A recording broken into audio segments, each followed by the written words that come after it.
오늘 우리는 읽은 본문 말씀을 통해서 구원신앙, 믿음으로 말미암아 구원에 이른 사람이 어떤 모습으로 드러나는가를 살펴보려 합니다. 우리 안에 계신 성령께서 오늘 본문을 통하여 말씀하시는 말을 저와 여러분 모두에게 가르쳐 주시기를 바랍니다. 늘 말하지만 생명은 자신의 살아있는 모습을 그 활동을 통해서 나타내기 마련입니다. 지금 나뭇잎이 다 떨어져서 앙상하지만 산 나무는 봄이 되면 반드시 잎을 틔움으로 자기의 살아있음을 드러냅니다. 하나님께 구원받은 자들도 자기의 영생이 있음을 분명하게 드러내게 돼요. 그 생각과 마음과 행동을 통해서 드러냅니다. 성령께서 야고보서 2장에서 말씀하신 바가 바로 그것입니다. 야고보서 2장 17절 이와 같이 행함이 없는 믿음은 그 자체가 죽은 것이라. 영혼 없는 몸이 죽은 것 같이 행함이 없는 믿음은 죽은 것이니라. 여기서 말하는 행함은 구원의 조건으로서의 행함이 아닙니다. 그리스도를 믿음으로 구원받은 자가 하나님께 받은 그 영생의 활동으로서 그 열매로서의 행위입니다. 그런 행함이 없는 자는 구원받지 못한 것이라고 말하는 것이요. 그렇다고 해서 행위를 나타내야 구원이 완성된다. 이 논리는 또 잘못된 것이고 오늘 이제 그 문제를 함께 다뤄볼 것입니다. 우리 본문은 바로 그 점을 분명하게 보여주고 있습니다. 오늘 읽은 본문 말씀 다시 한번 읽습니다. 너희를 대하여 대면하면 겸비하고 떠나 있으면 담대한 나 바울은 이제 그리스도의 온유와 관용으로 친히 너희를 구원하고 또한 우리를 육체대로 행하는 자로 여기는 자들을 대하여 내가 담대히 대하려는 것 같이 너희와 함께 있을 때 나로 하여금 이 담대한 태도로 대하지 않게 하기를 구하노라. 우리가 육체에서 행하나 육체대로 싸우지 아니하노니 우리의 싸우는 병기는 육체에 속한 것이 아니요 오직 하나님 앞에서 견고한 진을 파하는 강력이라. 모든 이론을 파하며 하나님 아는 것을 대적하여 높아진 것을 다 파하고 모든 생각을 사로잡아 그리스도에게 복종케 하니 너희의 복종이 온전히 될 때 모든 복종치 않은 것을 벌하려고 예비하는 중에 있노라. 자, 이 본문 말씀에서 우리라는 1인칭 복수 대명사가 계속 쓰여지고 있어요.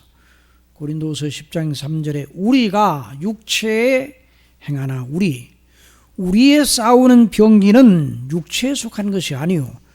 또 10장 5절에서도 우리가 라는 말이 빠져 있긴 하지만 우리가 라는 이 주어가 들어있어. 우리가 모든 이론을 파하며 하나님 많은 것을 대적하여 높아진 것을 다 파하고. 자, 여기서 말하는 우리는 누구를 가리킵니까? 이 우리. 문법적으로 말하면 이 글을 쓴 이 고린도 후서를 기록한 사도 바울 자신과 고린도 교회 성도님들 그 편지를 받아봤으니까 그런 의미의 우리일 것입니다. 문법적으로는. 그러나 사도 바울은 자신과 주 예수 그리스도의 이름을 부르는 모든 교회 성도들에게 공통되는 점을 말하기 위해서 우리라고 말한 것입니다. 그러니 그 우리는 구원받은 모든 사람들의 범위를 말하는 거예요. 구원받은 사람들이 다 우리에 해당이 되는 것입니다. 그래서 사도 바울은 그 우리라는 그 영역에 들어있는 사람의 특성 하나를 매우 강력하게 지적하고 있어요. 저와 여러분이 구원받은 것이 분명하다면 그 우리 속에 들어 있습니다. 들어 있어야 합니다. 그리고 여기 본문이 말하는 특성을 가지고 있기 마련입니다. 그래서 우리는 이 본문에서 구원받은 하나님의 사람들이 보이는 한 표지 또는 특성을 한 교리로 끌어낼 수 있습니다.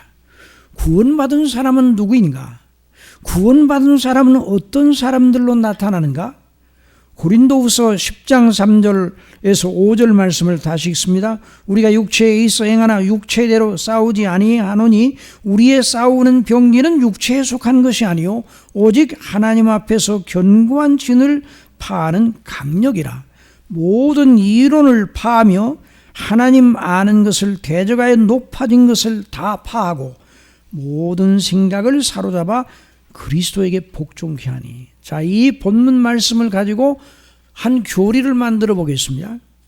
하나님께 구원받아 그 안에 영생을 가진 자는 대항 논리로, 무슨 논리라고요? 대항 논리. 이 대항 논리라는 건 싸우는 논리예요. 대항 논리로 하나님을 대적하는 모든 이론을 파고, 하나님을 거스려 대적하는 모든 이론을 파고, 그 대항 논리로 그 하나님을 대적하는 모든 논리가 우리 밖에도 있고 우리 안에도 있어요. 그러니까 남만 바라보고 하는 것이 아니라 여전히 자신도 바라보면서 하나님을 대적하는 모든 이론을 파하고 우리의 모든 생각, 또 이 세상에 많은 사람들이, 사상가들이 말하는 여러 철학적인 교훈과 이런 모든 교훈 체계가 있는데, 이런 모든 교훈 체계에 나타난 생각이 우리에게 영향을 미치는데, 그 생각을 사로잡아 그리스도를 믿고 순종하여 이기는 자로 나타난다. 자, 다시요. 하나님께 구원받아 그 안에 영생을 가진 자는 믿음의 대항 논리로 하나님을 대적하는 모든 이론을 파하고 우리 속에 있거나 밖에 있거나 또 모든 생각을 사로잡아 그리스도를 믿고 순종하여 이기는 자로 나타난다. 이게 구원받은 사람의 특성입니다. 저와 여러분이 심령 속에 이와 같은 일이 일어나고 있음을 믿으시기 바랍니다. 또 그걸 다르게 말하면 그리스도 안에서 하나님의 구원받은 사람은 모든 불신앙의 세력, 사람의 본성과 세상과 마귀가 만들어낸 논리를 대항하는 논리를 가지고 있는 사람이에요. 믿음은 어떤 의미에서 논리 싸움이에요. 그래서 이 본문에는 전투적인 용어가 가득합니다. 싸우다, 전쟁을 벌이다 그 말이에요. 우리의 싸우는 병기, 견고한 진, 견고한 부대를 격파하는 강력, 이게 전쟁터에서 일어나는 일 아니에요. 사로잡아 복종해야 돼. 포로 잡아서 끌고 와서 복종하게 하는 이런 일이 있단 말이죠. 이 모든 것이 바로 전투적인 용어예요. 전투적인. 자, 싸움, 여러 싸움이 있습니다. 여러분 인생들 가운데 여러 싸움이 있어요. 사람과 사람 사이의 싸움도 있고 나라와 나라 사이의 싸움도 있고 지금 러시아와 우크라이나가 싸우고 있어요. 수만 명이 죽었다고 그러는데 뭘 위해 싸우는가? 무익한 전쟁이에요. 이기는 자도 망하고 지는 자도 망해요. 역사상 그런 싸움이 얼마나 많았습니까? 물론 유익한 전쟁도 있었어요. 꼭 해야 하는 전쟁도 있었어요. 악의 세력을 물리치기 위해서, 또 정당 방위를 위해서 싸워야 하는 싸움도 있습니다. 일반적으로.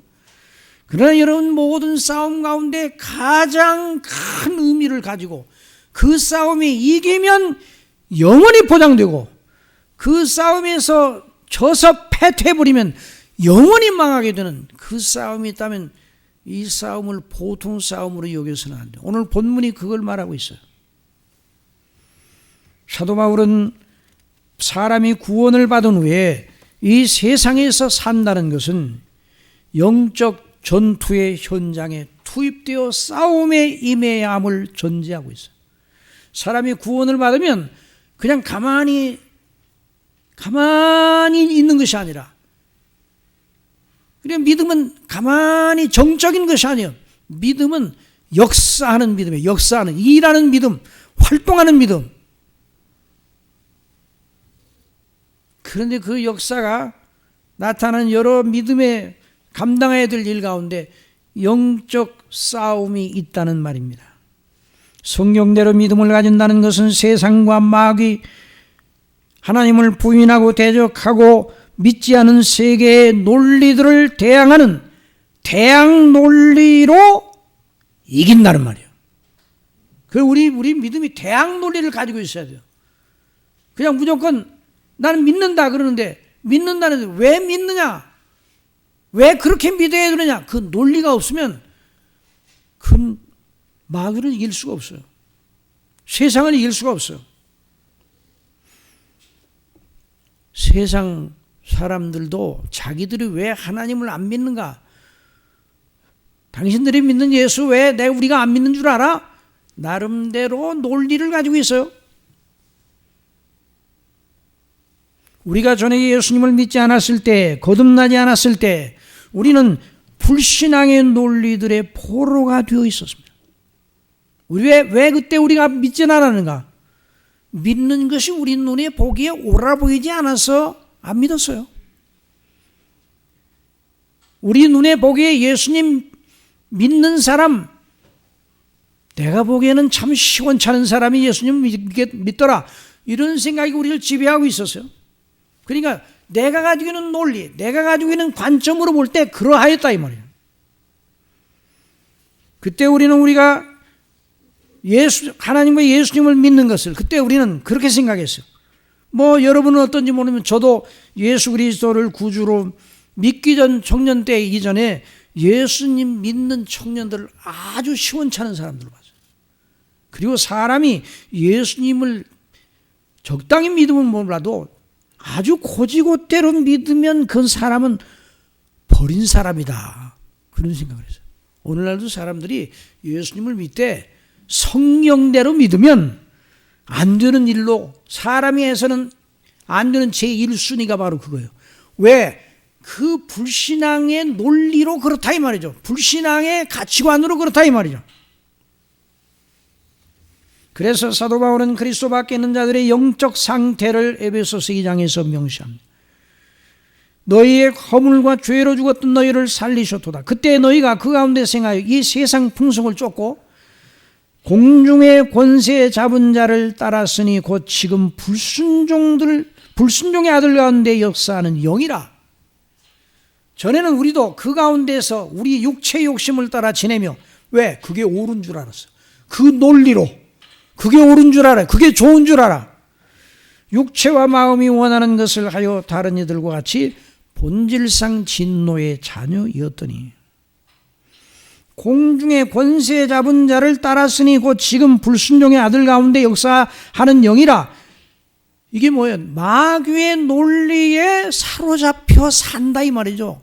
그리스도 밖에 있는 사람들은. 에덴 동산에서 아담과 하와로 하여금 죄를 범하게 한 옛뱀 사단이 어떤 방식으로 그 첫사람 아담과 하와를 무너뜨렸습니까?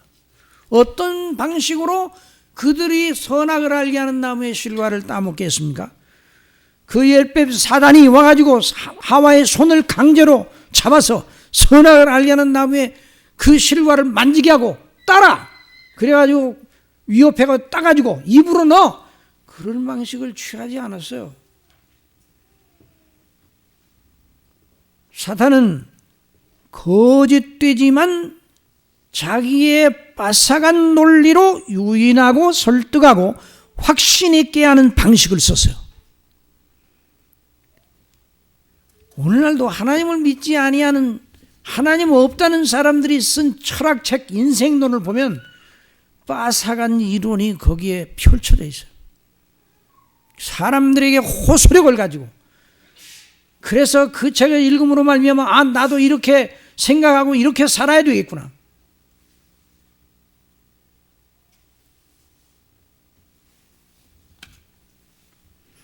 이런 논리로 가득해요, 그 책은.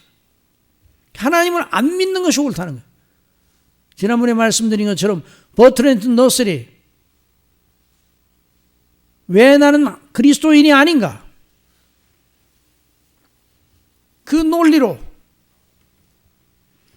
그걸 자랑하고, 그래서 많은 사람도 나를 따르라는 식으로 그런 책을 낸 거 아니에요? 마귀가 그들의 손을 강제로 붙잡아 선악을 알게 하는 나무를 따먹게 하는 것이 아니라 말로 유혹하여, 논리로 유혹하여 거짓된 비전을 갖게 하고 설득하는 방식을 썼습니다.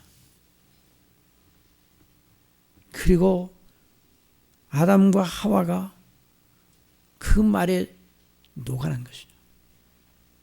창세기 3장 1절에 여호와 하나님이 지으신 들짐승 중에 뱀이 가장 간교하더라. 뱀이 여자에게 물어가로되 하나님이 참으로 너희더러 동산 모든 나무의 실과를 먹지 말라 하시더냐.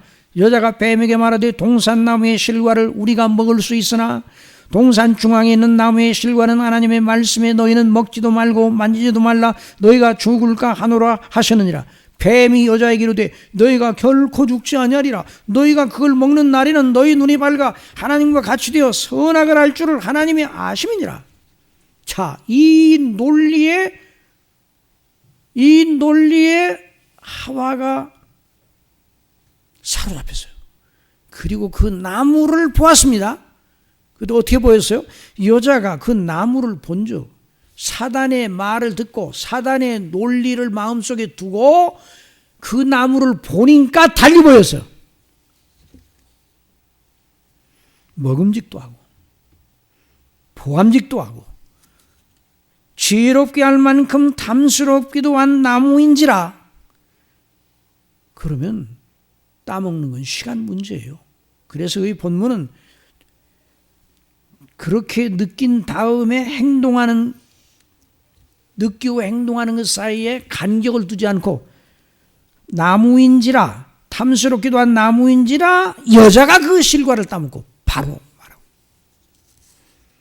자기와 함께한 남편에게도 주매. 왜 남편에게 줬어요? 이거 따먹는 거 정말 옳은 일 아냐? 좋은 일 아냐? 그래서 자기 사랑하는 남편에게 준 거예요. 남편도 역시 같은 논리에 설득을 당해서 먹었습니다. 최초의 범죄가 그런 식으로 이루어졌어요. 그들이 하나님을 아는 지식을 내려가는 마귀의 거짓 논리, 이걸 먹는 날에는 결코 너희들이 그날에 죽을 것이다. 먹는 날에는 그날이 죽는다고 그랬어요. 우리 성경에는 먹으면 죽으리라. 그런데 그 영어 성경을 보면 더 먹는 그날에 the day, 먹는 바로 그날에 죽는다. 그래서 그날 영혼이 죽었습니다. 영혼이 죽은 상태를 드러낸 가장 분명한 표지는 하나님을 싫어하는 거예요. 하나님을 등지고 도망치는 거예요.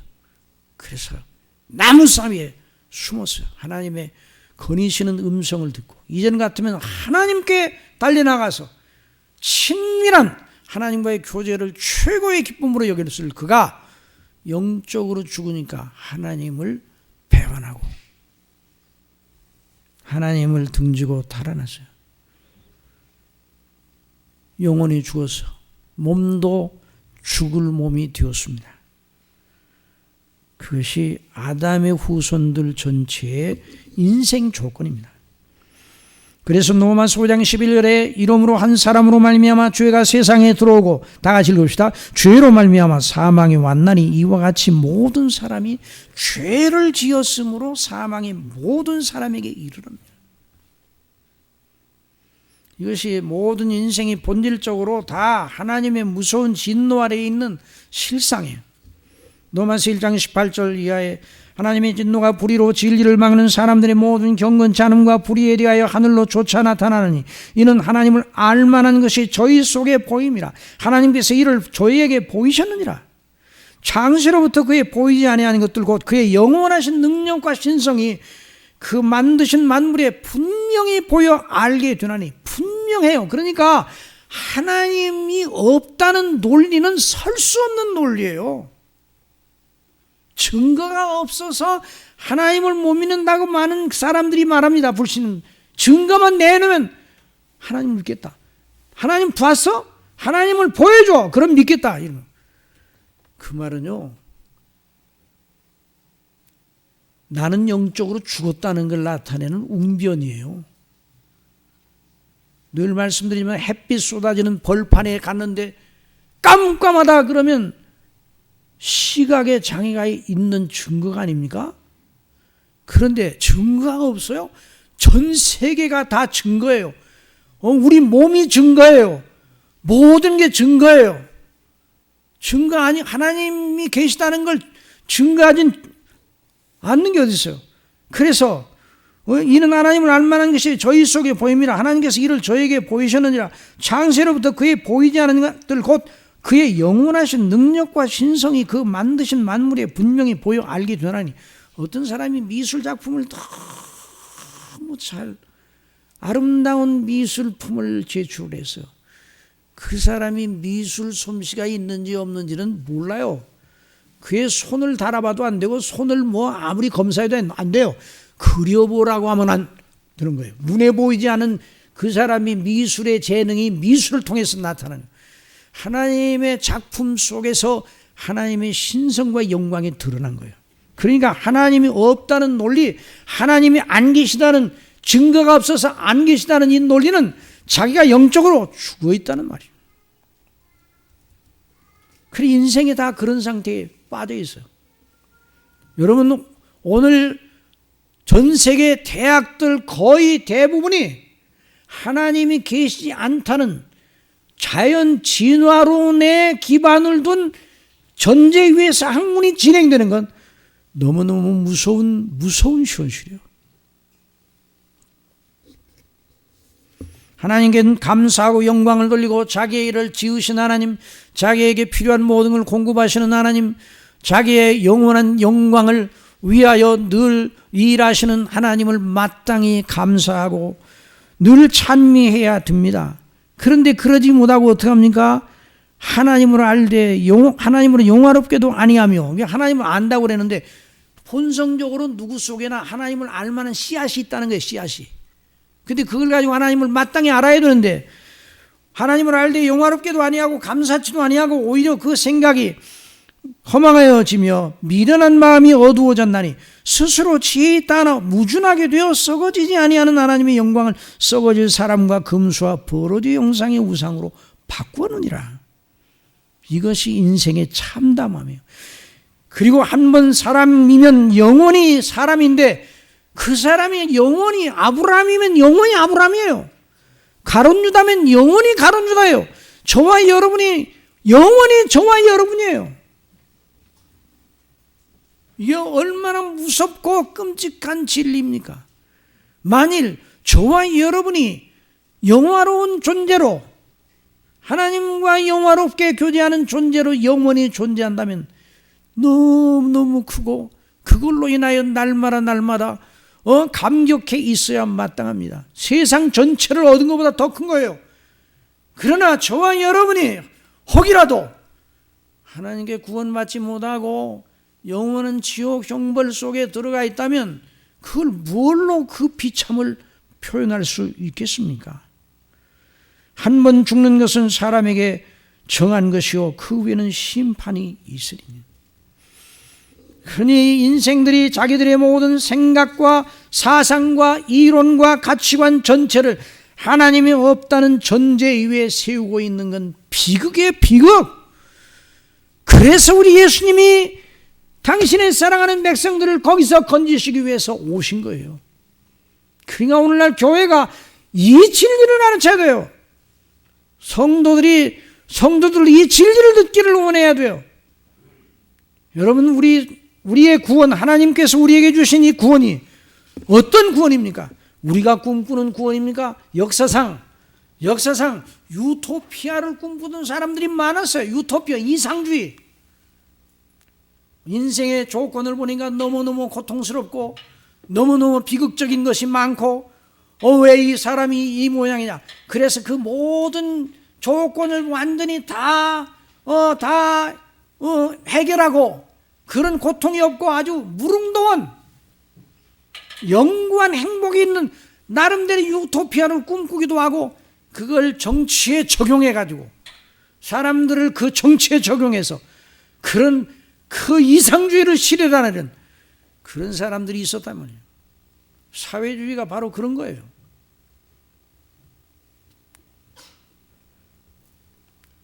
여러분, 우리가 원하는 조건, 우리가 원하는 꿈꾸는 구원을 위하여 하나님을 부르지 마십시오.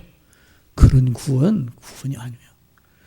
구원은 하나님과의 영원한 관계의 문제입니다.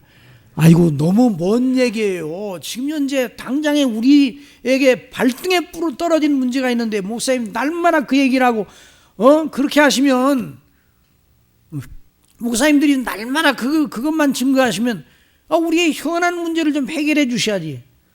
여러분, 현안이 우리를 죽이지 않습니다. 여러분 믿으시기 바랍니다. 현안이 우리를 죽이지 않습니다. 그리스도 밖에 있는 것이 우리를 죽이는 거예요. 하나님의 구원을 모르는 것이 우리를 영원히 죽이는 거예요.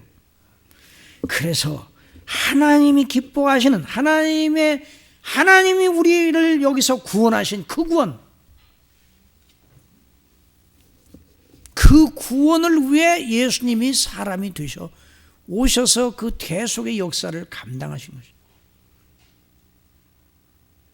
만약에 우리의 조건에 우리가 마음을 창념시키면 그게 육체대로 행하는 것이에요. 우리가 육체에 있어 행하나 육체대로 싸우지 아니하노니. 우리의 싸우는 경기는 육체에 속한 것이 아니에요. 육체라는 건 여기서 말하는 육체는 이 살덩어리나 이런 뼈나 이런 걸 말하는 것이 아니라 우리의 본성의 성향, 아담적 원죄를 저지른 아담적 마귀의 논리에 넘어가 하나님을 불순종한 그런 죄성을 가진 본성을 말하는 거예요. 그러므로 우리 자신이 아무리 자신을 연마하고 고양시키고 갈아도 닦아도 그 육체의 생각 본성의 수준, 마귀가 에덴 동산에서 썼던 그 논리에 사로잡혀 하나님을 대적하는 자로 서 있게 되는 거예요. 석학이라고요?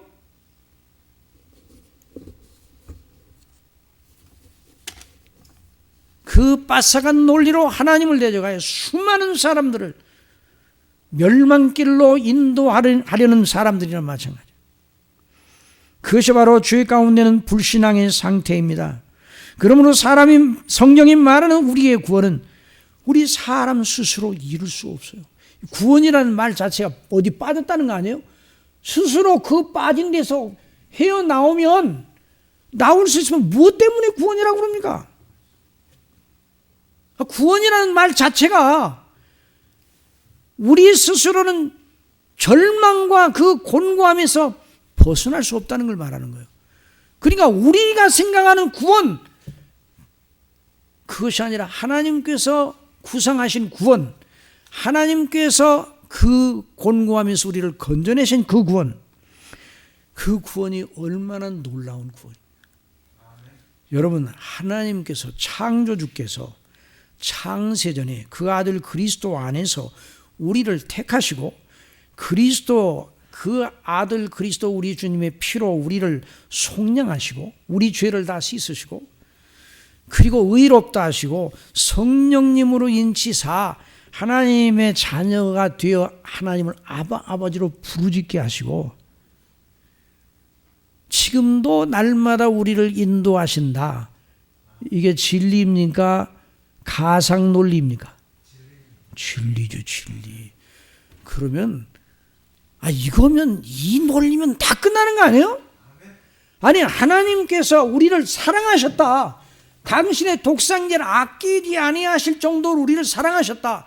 죽음에 내어준 우리 대신 우리가 죽어 영원한 형벌을 받아야 하는 대신 아들에게 그 형벌을 부으시고 그 피로 우리 죄를 씻으시고 다시 살게 하셔서 그 그리스도를 믿는 사람들로 하여금 의롭다함을 받고 영생을 얻게 하셨다. 이 논리면 다 끝나는 거예요. 여러분, 어떤 논리가 이 논리보다 더 큰 논리가 있어요? 그분이 누구시라고요? 창조주세요. 예수님이 누구시라고요? 창조주의 아들이요. 그분 자신도 창조주세요. 보혜사 성령께서 창조주세요. 그 성삼위께서 우리를 사랑하시고 구원을 계획하시고 실행하셨다. 그 구원의 이치가 무엇인지 그게 바로 신앙 논리예요. 여러분, 이 이치 안에 견고히 서게 하시는 은혜를 주시기를 바랍니다. 그래서 로마서에서 말씀하고 있습니다. 로마서 5장 17절 한번 같이 읽읍시다. 천천히. 한 사람의 범죄를 인하여 사망의 그 한 사람으로 말미암아 왕 노릇하였으니 더욱 은혜와 의의 선물을 넘치게 받는 자들이 한 분 예수 그리스도로 말미암아 생명 안에서 왕 노릇하리로다. 그런즉 한 범죄, 아담의 한 범죄로 많은 사람이 정죄에 이른 것 같이 의의 한 행동, 예수님의 의의 그 행동으로 말미암아 많은 사람이 의롭다 하심을 받아 생명에 이르느니라. 이 의롭다 하심을 받았다는 말은 우리의 의가 아니고 예수님의 의인데 우리의 의처럼 여겨주셔서 우리가 한 번도 죄를 짓지 않은 사람처럼 율법을 완성한 사람처럼 선고해 주시는 하늘 법정에서의 하나님의 법정적 선고예요. 여러분, 이 선고를 받으면 누가 그 하나님을 대적하려? 의롭다 하신 이는 하나님이시니. 이 논리를 가지고 있어야 돼요. 이 논리를. 자, 그래서 의의 한 행동으로 말미암아 많은 사람이 의롭다 하심보다 생명에 이르러느니라. 또 읽읍시다. 한 사람이 순종치 아니함으로 많은 사람이 죄인 되는 것 같이 한 사람이 순종하심으로 많은 사람이 의인이 되리라. 율법이 가입한 범죄를 더하게 하려 함이라. 그러나 죄가 더한 곳에 은혜가 더욱 넘쳤나니 이는 죄가 사망 안에서 왕노릇한 것 같이 은혜도 또한 의로 말미암아 왕노릇하여 우리 주 예수 그리스도로 말미암아 영생에 이르게 하려 함이니라. 자, 이것이 바로 구원이에요. 그러니까 이 구원이 큰 구원이겠습니까? 작은 구원이겠습니까? 우리는 이 땅에 있으면서 구원을 받아놓고도 그 구원의 크기와 영광이 얼마나 큰가를 다 알지를 못해요. 예? 저도 어떤 데는 그런 생각이, 우리가 영원히 산다니? 그러면 하늘나라에 가서 영원히 살아서 아버지와 우리 주 예수 그리스도와 성령님과 영원히 사는데 어떻게 끝도 없이 영원히 살지? 이 머리로 생각을 하게 되면요, 처음에는 좋았다가 나중에 가다 정말 헷갈리고 뭔가 이게 너무 비현실적인 거 아닌가 이런 논리가 살짝 들어와요. 여러분, 복음을 전하고 항상 증거하는 목사의 생각에도 이 생각이 들어왔으니까 여러분 생각이 안 들어오겠어요? 근데 그걸 어떻게 이기는가? 하나님은 완전하시다. 하나님은 거짓이 없으시다. 하나님의 행사는, 그래서 하나님께서 그 사랑하시는 자들을 위해서 예비하신 모든 건 사람의 눈으로 본 적도 없고 귀로도 지금 들은 적도 없고 마음으로 생각한 적이 없다고 그랬어요. 그걸 믿게 하시고 생각하게 하시는 분은 오직 성령님 뿐이시라 말씀해 주셨어요. 그러니까 우리의 의식과 우리의 시각을 가지고 뭘 풀고 하면 안 돼. 일단 믿어야 됩니다. 이 믿음의 논리 가운데 가장 큰 논리는 완전하신 하나님을 믿음으로 믿는 겁니다. 복음은 모든 믿는 자에게 구원을 주시는 하나님의 능력이라고 그랬어요. 그래서 내가 복음을 부끄러워하지 않는다고 그랬어요. 왜 그런 복음이 그 능력이야? 복음에는 하나님의 의가 나타나서 믿음으로 믿음에 이르게 하나니 기록된 바 오직 의인은 믿음으로 말미암아 살리라. 일단 믿어요. 그러니까 믿음의 최대의 논리는 하나님의 말씀을 그대로 믿는 믿음입니다. 그분이 완전하단. 자, 그래서 이런 믿음의 논리, 구원의 이치를 가진 사람은 궁극적으로 영적 싸움의 현장에서 이기는 자로 나타난단 말이죠. 우리가 육체에 있어 행하나 육체대로 싸우지 아니하노니 우리의 싸우는 병기는 육체에 속한 것이 아니요 오직 하나님 앞에서 견고한 진을 파하는 강력이라. 모든 이론을 파하며, 예? 모든 이론을 파한다고 그랬어요. 하나님을 대적하여 높아진 모든 이론. 그것이 아까도 말씀드렸지만 우리 밖에도 있고 우리 안에도 있어요. 우리의 본성을 통해서도 이게 들어온다 이 말이에요. 그 모든 걸 파는 것이죠. 그리고 하나님을 아는 것을 내저가에 높아진 것을 다 파하고 모든 생각을 포로 잡아가지고 모든 생각을 제압해가지고 그리스도를 믿는 믿음에 복종시키는 거죠. 구원신앙은 그리스도께 모든 전인을 복종시키는 신앙이 구원신앙입니다. 그래서 참된 믿음을 가진 사람은 언제나 그리스도 안에서 하나님 아버지로 경외하고 성령님의 인도하심을 받는 것을 그 논리를 잃어버리지 않아요. 그러니까 믿음의 논리가 저나 여러분이나 아마 처음 예수님 믿었을 때 이 믿음의 논리가 복잡해 보입니까? 단순해 보입니까? 머리를 많이 쓰면 복잡해. 그런데 처음 교회를 나간 지 얼마 안 돼서 그 전에 물론 복음을 들었는데 복음의 이치를 보니까 일단 믿고 시작하면 된다는 생각이에요.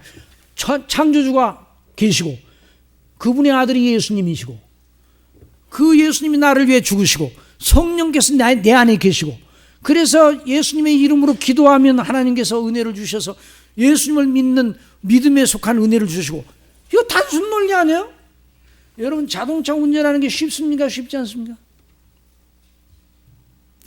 물론 뭐 운전을 못하는 사람은 쉽죠. 어렵죠. 그런데 운전하는 분들 그 자동차 내연기관 구조를 다 알고 운전합니까? 그냥 운전합니까? 야 어떻게 해서 이 시동이 걸리지? 오늘 이 시동 걸리는 법을 알지 않고는 내가 운전을 안 할 거야. 그러면 그 사람 운전 못하는 거예요. 작동 원리만 가지면 누구든지 운전할 수가 있어요. 그 운전을 하면 그 작동 원리에 따라서 다 그게 그 속에 그 복잡한 내연기관에 그래서 자동차가 가고 서고 가기 원하는 곳으로 가도록 그렇게 다 이게 조작이 돼 있어요. 유기적으로 연결이 돼 있어요. 그러니까 우리가 예수님을 믿는다고 하는 이 논리는 처음 믿는 사람들에게도 믿음으로만 받아들이면 어렵지 않습니다. 그런데 이제 너무 쉬우니까 오랫동안 30년 40년 믿으면 믿음의 이치가 좀 유치합니까? 유치하지 않습니까? 유치하지. 처음 믿는 사람에게 단순하니까 천만에요. 예수님을 믿는 믿음의 영광과 예수님과 하나님 아버지와 주 성령님을 늘 우리 임재를 체험하고 하는 것은요, 우리가 영원토록 체험해도 더 체험할 부분이 영원토록 남아있는 분이 성삼위 하나님이셔요. 그리고 하나님의 오묘함을 어찌 다 알겠어요. 그래서 욥이 왜 내가 이런 고난을 받습니까? 내가 하나님을 진실로 섬기고 범죄치 않고 그랬는데 왜 하나님께서 나를 이렇게 고난케 하시고 이런 고통을 당하고 아니 사람들이 생각할 때 다 하나님을 어떻게 생각하겠어? 이런 생각이 들어올 만한 친구들이 와서 너 잘못한 게 있으니까 너 벌 준 거야. 그건 아니란 말이죠. 그래서 욥이 하나님 왜 그렇습니까? 그래서 내가 몸 밖에서 줄을 배우면 변백하기라 한번 따져보리라 이런 식의. 그러니까 하나님께서 내가 네게 묻는 말에 대답할 테니 너 대장부답게 띠를 띠고 내 말에 대답을 해라. 내 묻는 말에 대답을 해라. 근데 한마디도 대답을 했어요? 못했어요. 내가 땅에 기초를 놓을 때 너 어디 있었냐? 이건 욥에게 묻는 말만 아니에요. 우리에게 묻는 말이에요. 여러분 하나님이 천지를 지으실 때 어디 있었어요? 하나님이 구름을 만드실 때 저와 여러분이 어디 있었어요? 저와 여러분은 언제부터 있었습니까? 그리고 어떤 창세전부터 그래도 창세전부터 하나님께서 마음속에 우리를 아셨다는 거죠. 그래서 성도의 영원한 행로는 이제 거기서부터 시작이 돼야 되지만 우리의 존재는 어머니 모태에서 잉태되는 때부터 존재했어요. 그러니까 우리 이전에 일어났던 건 우리가 하나도 몰라. 또 뭘 아는 것도 우리가 책을 통해서 성경을 통해 아는 거지 우리 스스로 알질 않잖아요. 그래 놓고도 뭐 자기 머리를 가지고 뭐 하나님이 계시다 안 계시다 뭐 하나님이 어떻고 그러는데 아이고 그건 안 되는 거예요. 그건 안 되는 거예요. 하나님의 행사는 너무나 오묘합니다. 그래서 하나님을 믿는 믿음의 원리는 우리 편에서 보면 다 단순하게 만들어 놓으셨어요. 예? 하나님이 세상을 이처럼 사랑하사 독생자를 주셨어요. 이는 저를 믿는 자마다 멸망하지 않고 영생을 얻게 하려 하심이라. 단순해요, 복잡해요? 우리 어린이들도 이게 참석했어요. 자, 학생들 참석했는데 어린이들 이것이 어려워요, 쉬워요? 응? 어린이들이 이거 어려워요? 하나님이 우리를 너무 사랑하셔서 그 아들 독생자 예수님을 보내주셔서 그 예수님을 믿으면 멸망하지 않고 지옥 가지 않고 영생 얻게 하셨어요. 이 복음의 진수 아니에요? 얼마나 이 복음의 진수가 쉽고 영화로워요. 그러나 이 놀라운 쉬운 복음, 은혜의 복음이 그 깊이를 누가 다 잴 수 있겠어요? 그러니 우리가 받은 구원이 너무 크고 놀라운 것입니다. 그래서 성령은 오늘 모든 하나님을 대적하여 높아진 모든 이론을 파하여 모든 생각을 사로잡아 그리스도에게 복종케 하는 이것이 우리 속에 날마다 일어나요. 날마다 우리가 믿음 생활하게 되면 아침에 일어나면 두 논리가 우리 속에 와요. 한 원리는 육체의 원리, 세상의 원리, 마귀의 원리. 또 한 원리는 우리 속에 역사하시는 성령님을 따라 말씀에서 배운 대로의 원리, 그게 믿음의 원리예요. 이 두 원리가 우리 앞에 딱 있어서 서로 우리를 부릅니다. 어떤 논리로 이겨내야 돼요. 그래서 사도 바울은 예수 그리스도를 믿는 사람들이 가진 이 싸우는 병기는 육체에 속한 것이 아니오 오직 하나님 앞에 견고한 진을 파하는 강력이라. 모든 이로를 파하며 하나님 하는 걸 대적하여 높아진 걸 다 파하고 모든 생각을 사로잡아 그리스도에게 복종케 하니. 그래서 이런 논리로 늘 승리하는 저와 여러분이 되게 날마다 은혜 주시기를 원하시는 하나님을 찬미합시다. 자, 그러니까 우리로 하여금 궁극적으로 우리를 믿음의 단호한 자세로, 믿음은 그러니까 단호한 자세예요. 믿음의 논리로 세상과 불신앙의 논리와 사단의 유혹 논리를 이겨 늘 하나님을 위하는 편에, 그리스도를 복종하는 편에 있게 하는 거예요. 그리스도를 바라보고 그 십자가의 대속의 은혜로 날마다 서게 하는. 그래서 참된 구원받은 사람들은 그 속에서 세상과 불신앙과 마귀를 대하여 이기는 논리를 가지고 있는데 몇 가지로 정리해 보았어요. 첫째, 내가 예수님을 믿어 구원받은 사람이라 이런 논리를 가지고 있어요. 나는 스스로는 본질상 진노의 자녀였다. 그러나 하나님께서 주권적인 사랑으로 창세전에 나를 택하시어 그리스도 안에서 구원하시고 아들로 삼으시려고 예정하셨다. 하나님께서 때가 되어 독생자 예수 그리스도를 보내셔 나를 위하여 대속하게 하셨다. 그리스도의 나심, 생애, 죽으심, 부활, 승천, 하나님 우편에 계심, 다시 오심이 나의 구원을 위한 완전하고 충분한 조건을 지불하시고 이루셨다. 그래서 구원받은 사람은 그리스도를 다 생각하지 않을 수가 없어요. 성령께서 나를 그 아버지의 뜻과 그리스도의 구속의 요력을 가지고 역사하시어 말씀으로 부르시고 거듭나게 하시어 죄를 깨닫게 하시고 회개케 하시고 예수님을 믿어 구원받게 하셨다. 성령께서 나로 하여금 예수님을 믿지 않으면 안 되는 절대 이유를 가르쳐 주셨다 이 말이에요. 이런 논리를 가지고 있어요. 로마서 3장 20절에 그러므로 율법의 행위로 그의 앞에 의롭다 하심을 얻을 육체가 없나니 율법으로는 죄를 깨달음이니라. 이제는 율법 외에 하나님의 한 의가 나타났으니 율법 외라는 건 율법을 지켰던 안 지켰던, 율법을 지키느냐 안 지키느냐에 따라서 사람이 구원이 왔다 갔다 하는 그런 법이 아니라 율법 지키는 것 안 지키는 것 관계없이 율법 밖에 율법을 완전히 이루게 하신 하나님의 한 의가 나타났어요. 율법과 선지자의 증거를 받은 것이라. 곧 예수 그리스도를 믿음으로 말미암아 모든 믿는 자에게 미치는 의인이 차별이 없는, 이 미친다는 건 전가됐다는 거예요. 어떻게 됐다는 거예요? 전가됐다. 늘 말씀드린 전가라는 이 의의 전가라는 교리가, 그리스도의 의의 전가라는 교리가 복음의 진수예요. 그런데 이걸 무너뜨리려는 사람들이 너무나 많아요. 오늘날 신학자들 가운데도 의의 전가 교리를 부인하려고 하는 사람들이 있어요. 이건 사단의 종이에요. 사단의 종. 그래서 그 그리스도의 의를 우리의 것으로 그대로 그리스도의 대속의 죽으심의 피를 우리의 것으로 여겨주시고 우리 죄를 씻으시고 그리스도의 생애 속에서 이루신 율법의 완성을 우리 것으로 여겨주셔서 우리를 의롭다고 선포하시고 의의 전가예요. 전가라는 건 내 것이 아닌데 내 것으로 뒤집어 씌우는 게 전가예요. 나쁜 의미의 전가는 이건 나쁜 거지만 좋은 의미의 전가는 너무너무 영광스러운 거예요. 늘 우리가 그 예를 들었잖아요. 누구랑 가서 식당에 가서 밥을 먹는데 10사람이 가서 밥을 먹는다고 그래봐요. 가서 밥을 먹는데 밥을 누가 내야 됩니까? 밥값을? 각자 내야 돼요. 각자. 그런데 그때 어느 분이 어느 장로님이 오늘 점심은 제가 내겠습니다 하는 순간 9그릇이 그 장로님에게 쏜살같이 순식간에 전가가 됩니다.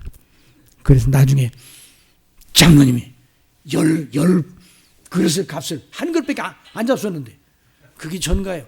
그게 예수님의 것을 우리에게 완전한 의를 우리에게 전가하셨으니까 우리가 거기다 그래도 좀 보태면 그래도 더 낫겠습니까? 안 낫겠습니까? 보태면 더 낫지 않아요? 성경대로 믿어야 돼요. 왜 자기의식 의식을 가지고 믿어요? 그래서 곧 예수 그리스도를 믿음으로 말미암아 모든 믿는 자에게 미치는 의인이 차별이 없느니라. 모든 사람이 죄를 범하였음에 하나님의 영광에 이르지 못하더니 그리스도 예수 안에는 구속으로 말미암아 하나님의 은혜로, 이 구속이라는 건 구원의 값을 지불하셨다는 거예요. 속량, 예수님이 피로써 저와 여러분의 죄값을 다 지불하셨어요. 과거, 현재, 미래.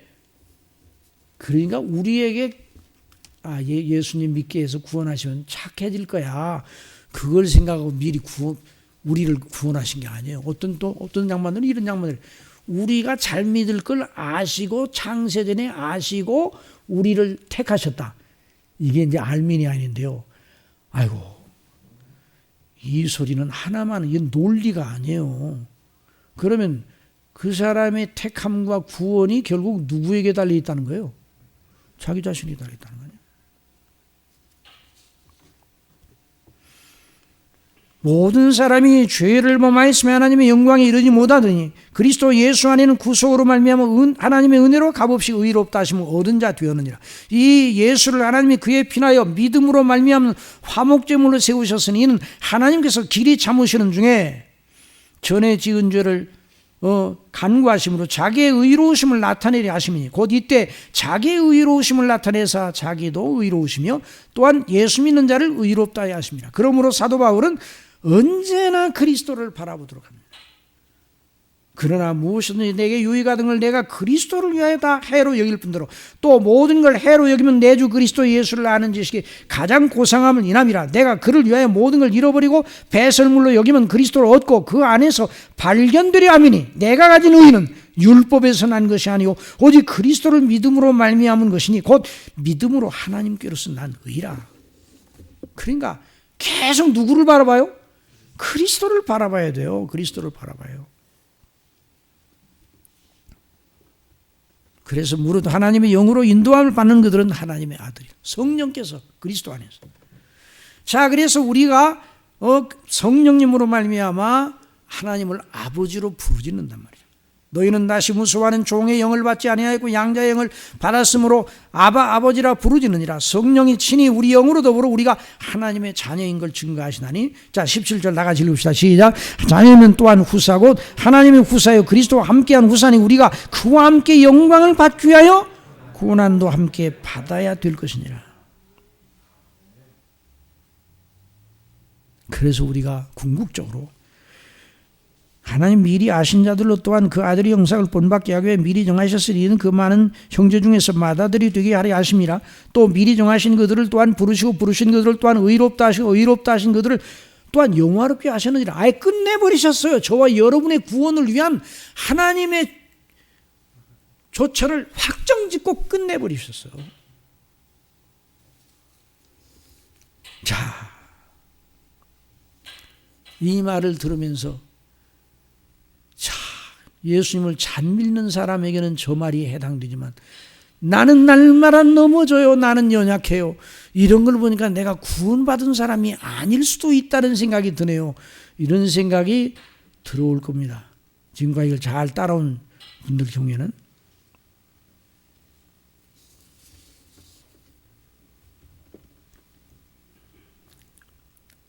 사도 바울도 그랬어요. 자, 27장 23절 로마서 시작. 내 지체 속에서 한 다른 법이 내 마음의 법과 싸워 내 지체 속에 있는 죄의 법 아래로 나를 사로잡아 오는 것을 보는도다. 이거 구원받은 다음 얘기예요. 아시겠어요? 그러니까 여러분들이 구원받은 자인데 나는 완벽하지 못하다 그러면요, 그것 때문에 고민하지 말고 그것 때문에 더 믿어야 돼요. 오라 나는 곤고한 사람이로다. 이 사망 누가 나를 건져내랴. 야, 이 정도까지 됐으면요, 이 정도까지 됐으면 야, 나는 이제 틀렸어, 이런 생각을 했어야 될 거 아니에요. 그런데 사도 바울은 그럴수록 25절 시작. 우리 주 예수 그리스도로 말미암아 하나님께 감사하여 그러니 내 자신이 마음으로는 하나님의 법을 육신으로는 죄의 법을 섬기노라. 그래서 이제는 그 연약을 우리 속에 계신 성령님으로 말미암아 이겨나가는 거예요. 그러니까 믿음의 사람은 항상 믿음의 경건의 연습을 하는 거예요.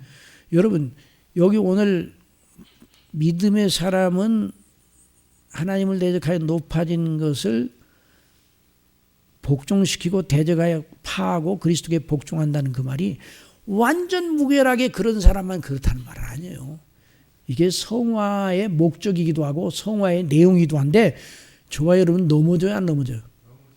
어느 정도 넘어져요? 잘 넘어져요. 그래서 성경에 보면 7번 엎드려져도 다시 일어나는 자, 의인은 7번 넘어져도 아주 엎드러지지 않는다 그랬어요. 이 의인은 누구예요? 구원받은 하나님의 사람이에요. 그러니까 우리의 연약 때문에 우리의 구원이 취소되지 않습니다. 우리가 예수 그리스도를 믿음으로 말미암아 의롭다 하심을 받은 사람은 취소시킬 수가 없어요. 하나님도 취소 못 하셔요. 하나님께서도. 왜? 선고로 해놓으셨습니까? 그러니까 사도 바울은 늘 그리스도만, 내게서 좋은 것이 나오고 잘하는 것이 나오면 자랑스럽죠? 자랑 안 했어요. 나의 나된 것은 누구로 말미암은 것이다? 내 속에 계신 하나님의 은혜로 말미암은 것이다. 그래서 너희는 그리스도 하나님께로 나서 그리스도 안에 예수 안에 있고 예수는 하나님께로 나와서 우리에게 의로움과 지혜와 의로움과 거룩함과 구속함이 되셨으니 기록된 바 자랑하는 자는 주 안에서 자랑하라 함과 같으니라.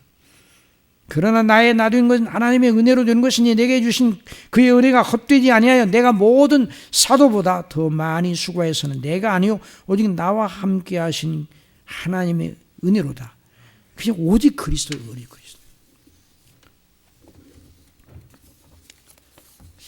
시간이 많이 지나가서 한 가지 얘기만 하고 지나가려고 합니다. 끝나려고 합니다. 카톡을 어느 분이 보내왔어요.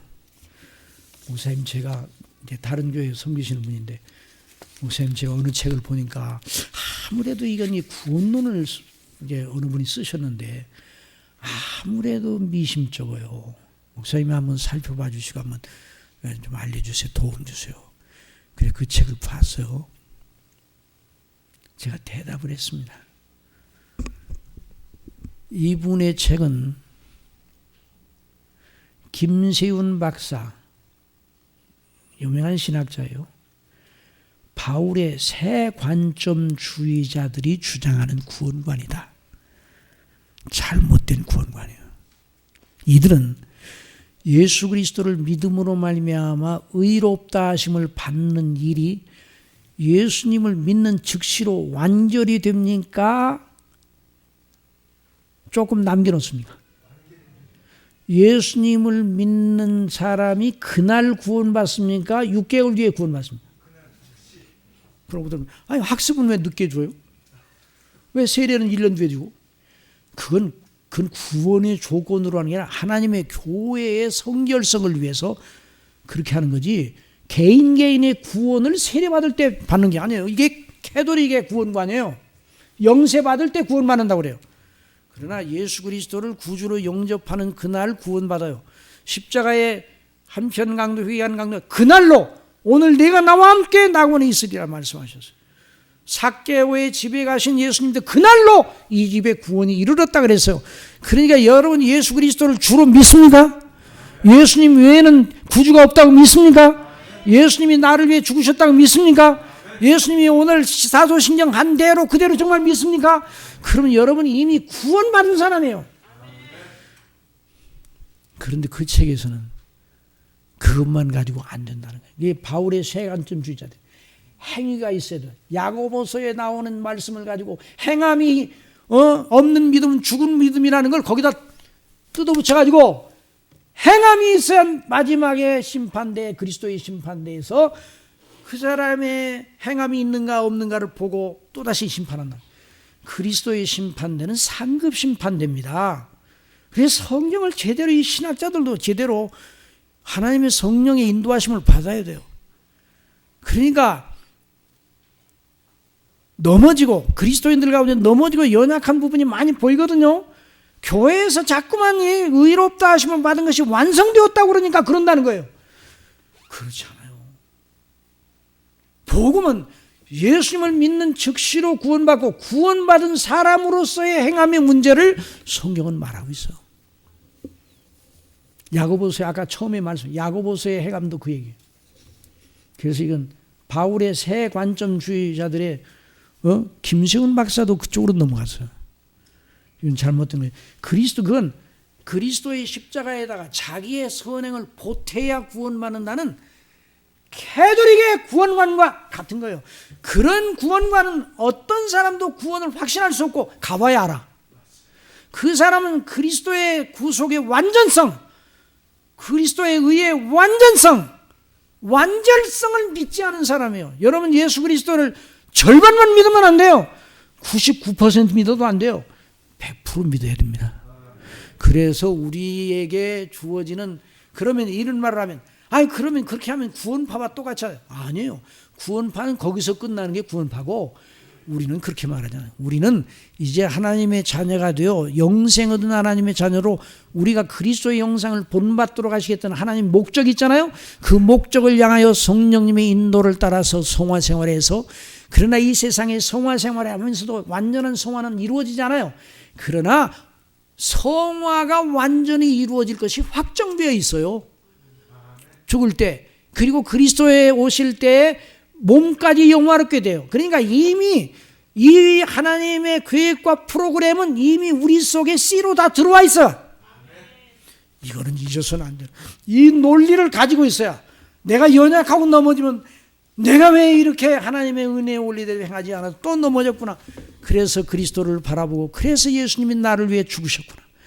그래서 내가 은혜의 보좌 앞에 날마다 나가서 하나님 앞에 은혜를 받고 기도해야 하나님을 기쁘게 하는 자녀로서 지옥까지 않기 위해서 아니라 하나님을 기쁘시게 하는 자녀로 하나님의 은혜의 영광을 맛보는 자녀로 그리스도와 동행하는 자녀로 서디 그러면서 하나님 앞에 나가서 기도하고 은혜의 방편을 의존하는 것이에요. 그래서 우리가 히브리서 4장 마지막 대목에 있는 말씀을 한번 띄워주세요. 자, 그 읽고 우리 기도하십시다. 자, 히브리서 4장 시작. 그러므로 우리에게 큰 대제사장이 있으니 승천하신 자 곧 하나님의 아들 예수시라. 우리가 믿는 도리를 굳게 잡을지어다. 우리에게 있는 대제사장은 우리의 연약함을 치유하지 아니하는 자가 아니요 모든 일에 우리와 한결같이 시험을 받은 자로 돼 죄는 없으시니라. 그러므로 우리가 긍휼하심을 하고 때를 따라 돕는 은혜를 얻기 위하여 은혜의 보좌 앞에 담대히 나니. 여기서 말하는 우리는 완전히 천국 백성이 된 우리예요.